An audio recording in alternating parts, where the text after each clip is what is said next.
3D animation. Let's see. Cozy hack and slash side scroller. Hey, maybe that's what Haunted Chocolatier is going to be. Maybe, right? God, I feel like this thing is.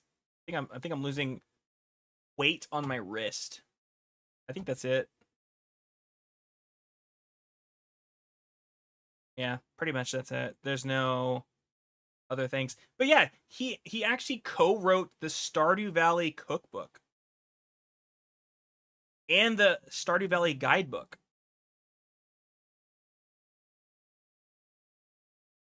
Oh, no, I'm sorry.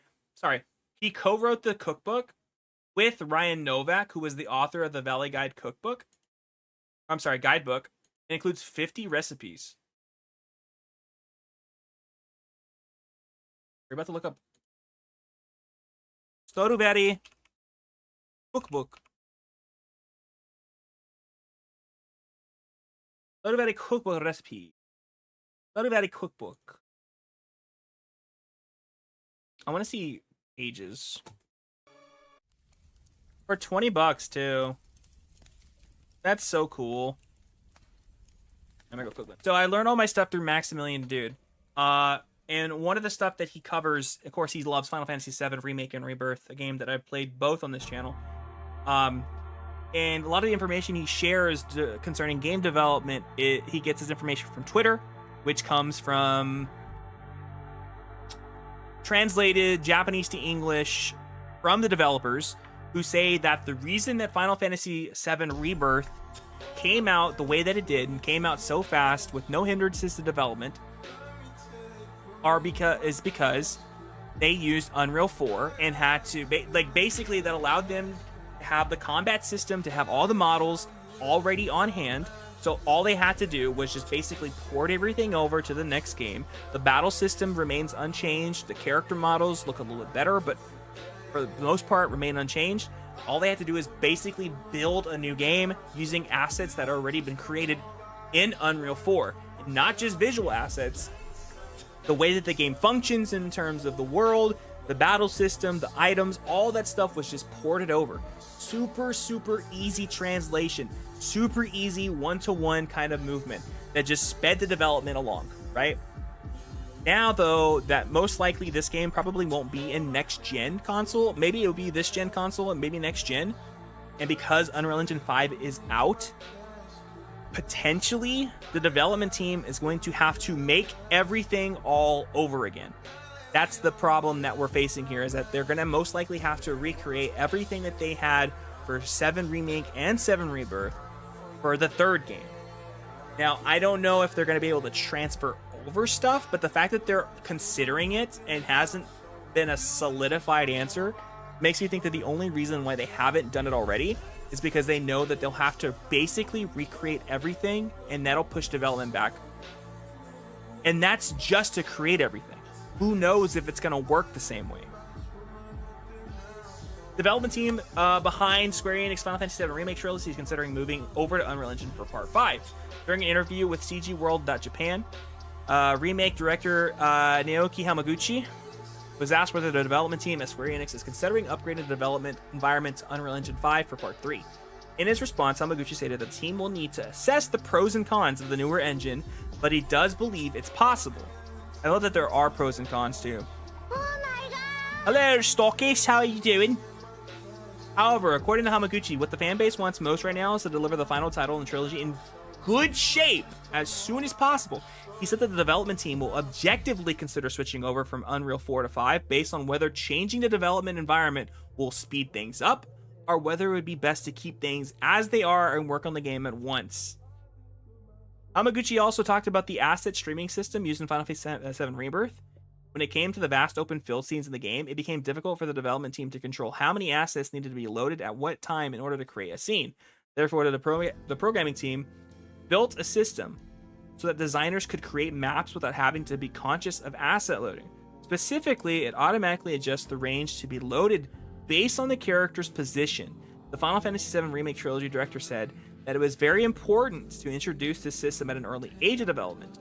Hamaguchi stated that the development team didn't use the level streaming and world composition that came standard with Unreal 4. Yo, what up, Russ? According to him, the in-house asset streaming system was basically built in the first year of Rebirth's development.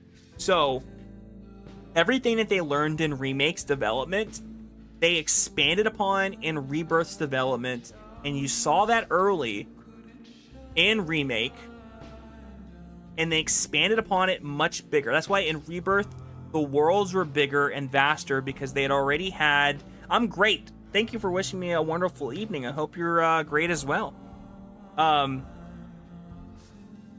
so now you kind of saw what the scope could become in Rebirth. Towards the end, when you're in the boat, when you're in the plane, you can kind of see where it's gonna go, which means that they have an idea on how to do the third title. But now that they're considering going over to Unreal 5, it creates much more freedom with them because it's such a newer development tool, and it's obviously going to be technically the most advanced system. They'll be able to do a lot more. But once again, if they're going to go this direction, they're going to have to basically rebuild everything from scratch, while also learning the differences between Unreal Engine 4 and 5, and then hopefully, with fingers crossed, that it all comes together unflawlessly. Flawlessly? There you go. It comes together with no flaws. There you go. So it's a little bit scary to think that they might consider going over to a new system, and they're gonna have to potentially put the game back, prepare for that, but I don't know. It is kind of scary to think about.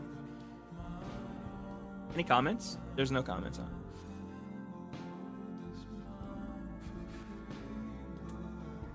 What a game. Black Myth Wukong reveal embargo details revealed.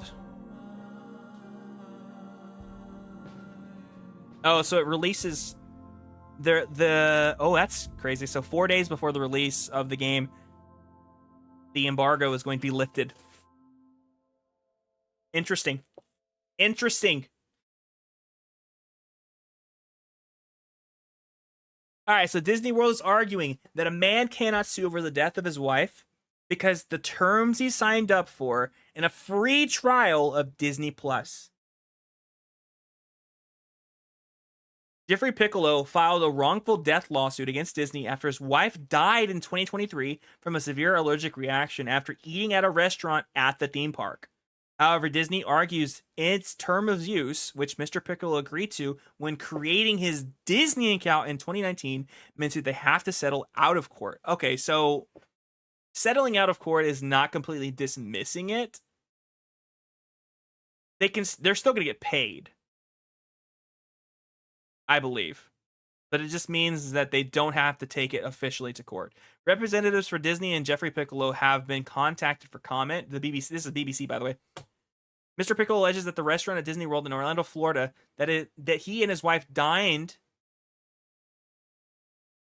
Oh, the one that he at his wife dined at did not take enough care over her severe allergies to dairy and nuts, despite being repeatedly told about them. The doctor died in the hospital later that day. Holy shit. According to legal filing, her death was confirmed by a medical examiner as a quote-unquote result of anaphylaxis due to elevated levels of dairy and nut in her system. They are suing Disney for a sum of only 50. Oh, just for the wait. That's it. They're only suing for 50,000 plus the legal costs. In excess of 50,000. I feel like that's super low. But Disney wants the case in the courts to be halted and for the dispute to be resolved out of course in a process called arbitration. At BBC. Entertainment company argues that it cannot be taken to court because in its TOU or its terms of use, it says users agree to settle any disputes with the company via arbitration. Yo. They put that in their Disney Plus terms of use and service? That is fucking sneaky, dude. That is so fucking sneaky. Entertainment company argues that it cannot be taken to court because, oh, I already read that. It says Mr. Piccolo agreed to these terms of use when he signed up to a 1-month free trial of its streaming services on Disney Plus in 2019. Disney adds that Mr. Piccolo accepted these terms again when using his Disney account to buy tickets for the theme park in 2023. For us, that is crazy. Mr. Piccolo's lawyers called Disney's arguments preposterous and inane. They say Disney's case is quote-unquote based on the incredible argument that any person who signs up for a Disney Plus account, even free trials that are not extended beyond that trial period, will have forever waived the right to a jury trial. End quote. The argument that this can be extended to wrongful death or personal injury claims, quote-unquote, borders on the surreal. They also argue that Mr. Piccolo agreed to the Disney terms of use for himself, whereas he is now acting on behalf of his deceased wife, who never agreed to the terms. That's crazy. Disney be like, yeah, we know that you agreed and you're the one suing us, but potentially maybe you could have someone else sue us, maybe your wife. Oh, but she can't. What the fuck, Disney? It's $50,000. Although I think the reason why they don't want to go to court is because they don't want to have a death on their hands. That's on their record in terms of legal matters.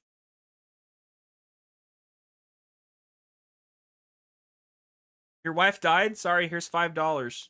Here's a free fast pass. Disney is pushing the envelope of contract law, says Ernest Adua, partner at whatever, who are not involved in proceedings. Okay, so they got an outside opinion.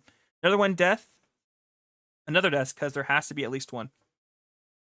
The courts will have to consider on balance if the arbitration clause in a contract for a streaming service can really be applied to as a serious as an allegation of wrongful death through negligence at a theme park.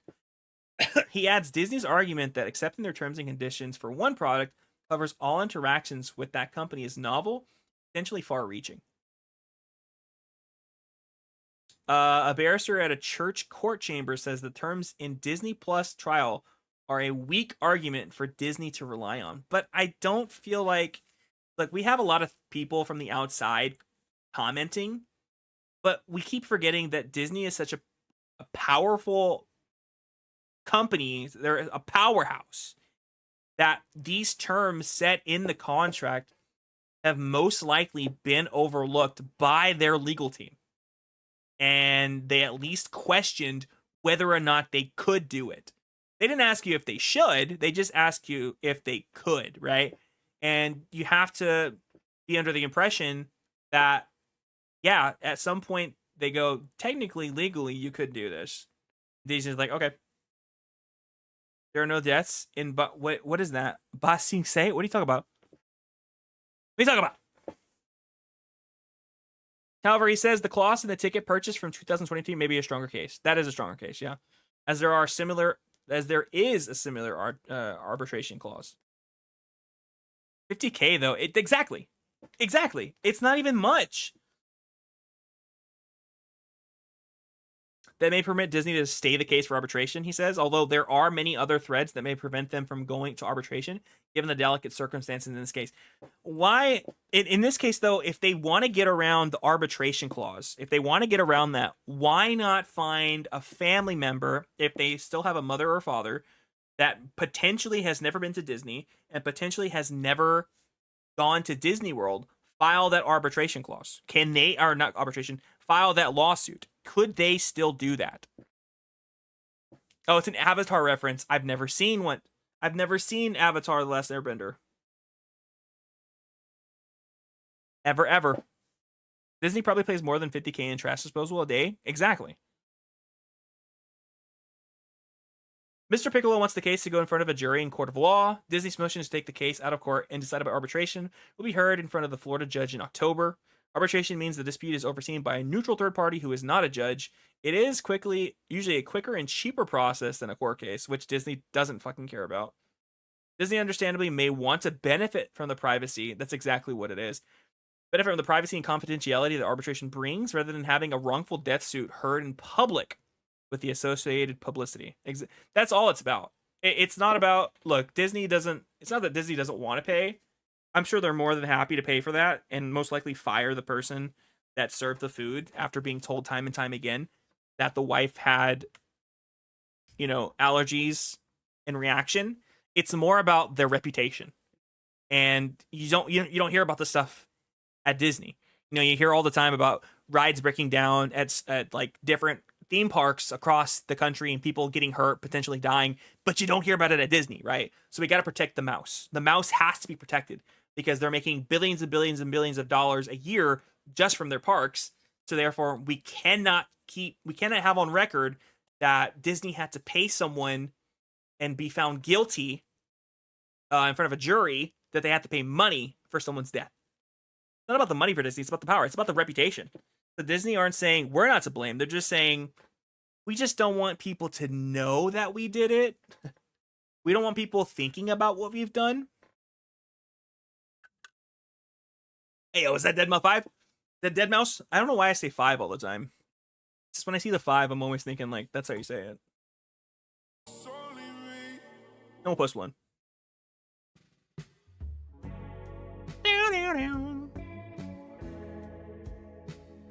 I like that. That's crazy. That's fucking crazy. We were just talking about Disney. I think I was just talking about it the other day. Disney is in a bit of a crisis right now. If he wins and is able to take Disney to court, then so can Bob and Joe and Randy. Exactly. Any other person looking to make a quick buck. Now, obviously, this is not the case. The guy's wife died and it's terrible, but they can't open the door for others to enter. I agree. That's exactly what they're looking at too. I'm gonna jump out the window and sue Disney because Peter Pan made me believe I could fly. You might have a case. You might have a case. You might have a case. They're into the whole immersion thing, right? They're in such immersion that someone might be traumatized from like a dog attack, right? So they go in like in self-defense, go hurt like Pluto or something. They could go beat up Pluto and being like, yo, I was traumatized as a kid from a dog attack, and I'm so immersed in your theme park that I thought Pluto was a real dog and I had to act in self-defense. And they'd be like, well, we do want complete immersion, Mickey Mouse getting a horror movie Mousetrap. Wonder if Disney knows. Oh, they do know. They have fought for years to make sure that Mickey Mouse does not go to public domain, but they haven't been able to. So the thing about the public domain Mickey Mouse is that it's only the Steamboat Willie version, and not. It looks like it belongs in like Avatar. We were just talking about another Avatar. The Disney right now is in a bit of a tailspin because of the people actually using their services are not their intended audience. Obvious in movies that we've seen lately. Original movies like Elemental bombed at the box office. Original movies like Lightyear, which is based off an IP, yes, but it's its own original movie, bombed at the box office. Movies like Wish, an original film by Disney, super bombed at the box office. And you're looking at films like Inside Out 2, which is top 5 highest grossing film or animated films of all time. An already established IP from about 10 years ago. You know what I mean? We're getting to Toy Story 5 because Toy Story has been from the 90s. Everybody loves Toy Story. Hell, at this point, we probably are getting it in a new Cars film because of how popular those are. Mommy Evil Queen? Who are we considering Mommy Evil Queen? What is TS5 even going to be about? Rapunzel, I'm going to act like Disney for a second. Ask me that question one more time. But say, sir, pretend like you're an executive or you're part of the creative team. Just say, sir, what would you like Toy Story 5 to be about? And I'm going to answer as Bob Iger. Oh, Snow White, the Witch Queen? Okay, that's fair. Daddy, what is Toy Story 5 going to be about, sir? And me being Bob Iger, you know what I say? I don't fucking care. Just fucking make it. Find something. Fuck, I don't know. About how kids are always on their devices and not playing with toys. Ooh, actually, that's good. That's good. Mother Gothic boobies? Yo, fuck it. You know what? We're gonna do a tier list for Disney villains.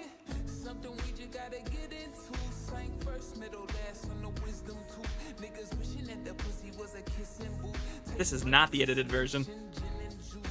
Excuse me. Write that down, write that down! That's actually the plot.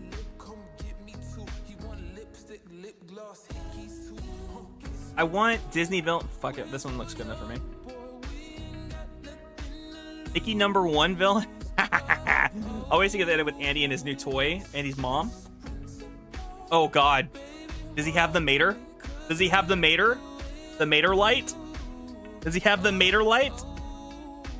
These are some villains I don't even recognize. I always get rid of E. E!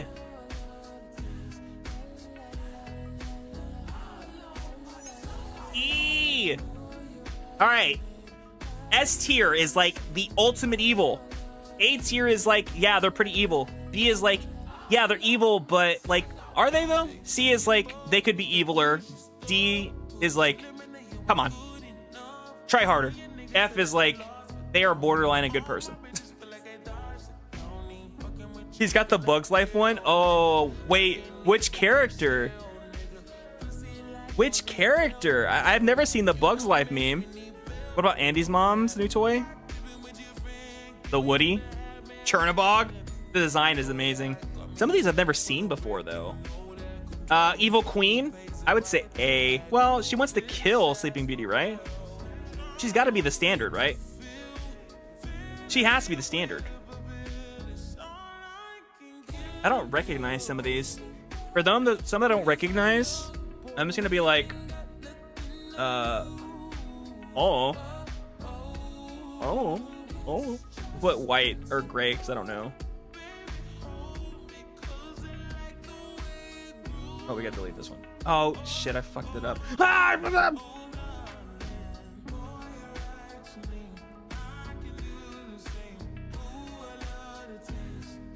Sleeping Beauty is one person. She could be more. She could be a bit more evil. Is this not from Snow White? No, Sleeping Beauty is Maleficent. She technically curses Snow White, but she indeed wants her dead. Pretty evil. Yeah, no, and like Snow White's canonically like 13, right? The 13-year-old girl. Chill the fuck out. Who is this? Oh, the Fox. Voice actors are being knowingly racist. We'll put that into effect. And because one of the cats doesn't hold the other cat accountable for doing that. Cruella de Vil's S tier because she wants to kill puppies. Maleficent S tier. Come on. In fact, these two are so iconic. Actually, I would put Maleficent first. Just because when she's like, "Oh, you've beaten me," guess what? I'm a fucking dragon. The embodiment of evil. No offense, Drogon. No offense. D tier because all he does is lie and hypnotize people. How is he a villain? C tier. F tier. He just fails as a ruler. I'd say he's worse. Sheriff of Nottingham. There's so many villains. This guy, he's got to be S tier, right? Actually, he's his own list. He's his own list. Fuck. I fucked up. I fucked up. Dude, we'll do purple for pure evil.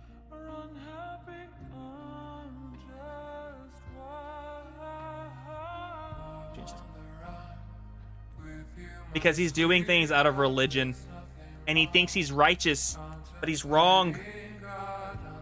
Disney CEO? This is Bob Iger level.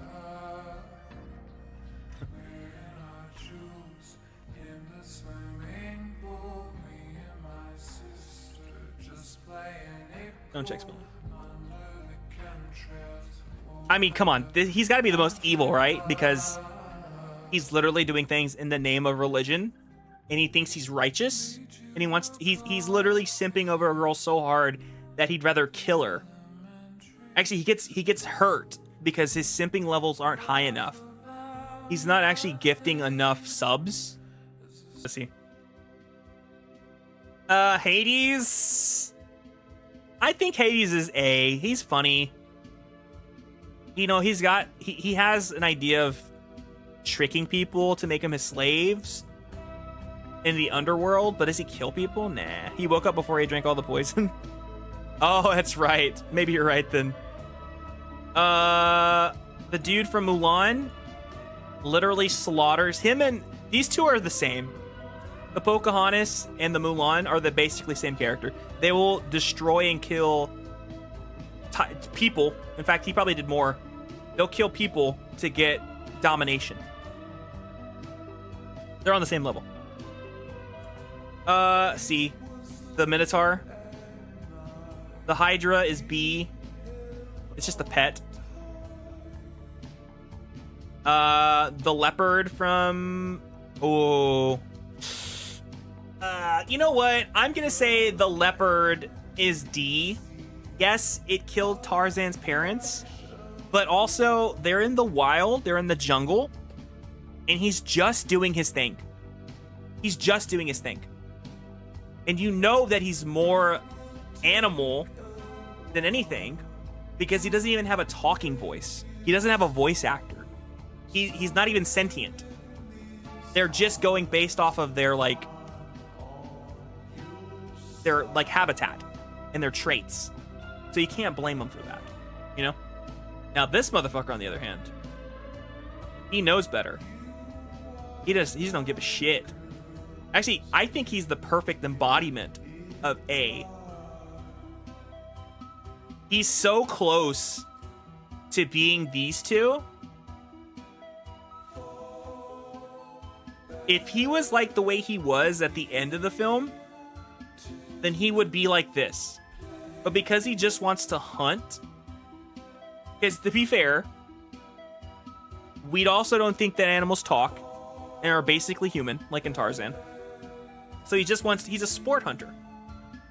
Until he wants to kill Tarzan at the end. So his actions at the end are basically the same as Gaston. 2 Point Museum is going to be a video game.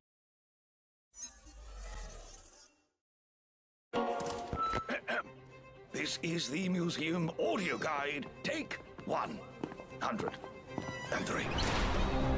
The world is full of wonder, mystery, and culture. These are fun games. I played the hospital one. Where's the time, eh? So here at our museum, we grab that culture by the foot and bring it right to you. That's funny.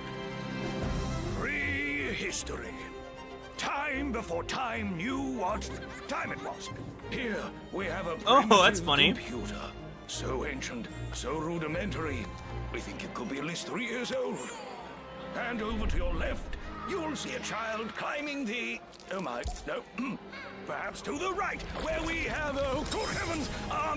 I love the hazards they create in this game. That's one of our experts returning now with an exciting new exhibit. Oh my, this one appears to be interactive. I'm assuming the caveman can come to life. And that concludes our tour of this part of the museum. Tell your friends, bring your family. After all, you can't spell museum without you and me. That's funny. I actually like that. All right, well, we don't have an official release date yet, do we? No, it says coming soon. Yeah, created to be evil, and he goes against type eventually, but the big bad is just a cop trying to keep a legally created evil genetic weapon off the street. No, that's why I said he wasn't, like... But he was also willing to destroy homes and stuff. That's why I put him at D. He's not evil. He's just created that way. You know what I mean? Stitch.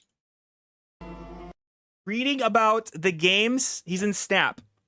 Well, I know he's in Snap. You mean he's on Discord? This is important. Yo, so I'm talking about PlayStation Plus releases. I have PlayStation Plus Premium, which means they add a ton of games every month, including classics, right? So right now, a bunch of just typical shit, Cult of the Lamb, Witcher 3, whatever. All the Sword Art Online's Shinobi Striker, right? They just announced, though, that the PlayStation Premium Pack, which comes with classics and VR2 stuff, they get Vacation Simulator, okay? Okay, hear me out. And are you fucking ready for this? Time Splitters 2, Time Splitters Future Perfect, baby. All coming to PlayStation Plus. It is happening. It is actually happening, dude. All of them are coming to PlayStation Plus. All of them. They say local multiplayer shines with cooperative and competitive moves. Dude, all 3 are coming to PlayStation Plus. What's the last one? Another Sword Art Online game. Dude, how much did they fucking pay? Sword Art whatever. Sword Art, if you like Sword Art, congratulations, you get a ton of games. But they put in the fucking Time Splitters games for PlayStation Plus. When is this starting? When is this coming out? August 20th. Dude, in 4 days or 6 days, dude. I cannot fucking believe this. This is wild. This is wild. Appreciate it, good Pedro. Got a new fan the other day. Classic characters from one of the most iconic and important horror films of all time. 2 new games are ready to go.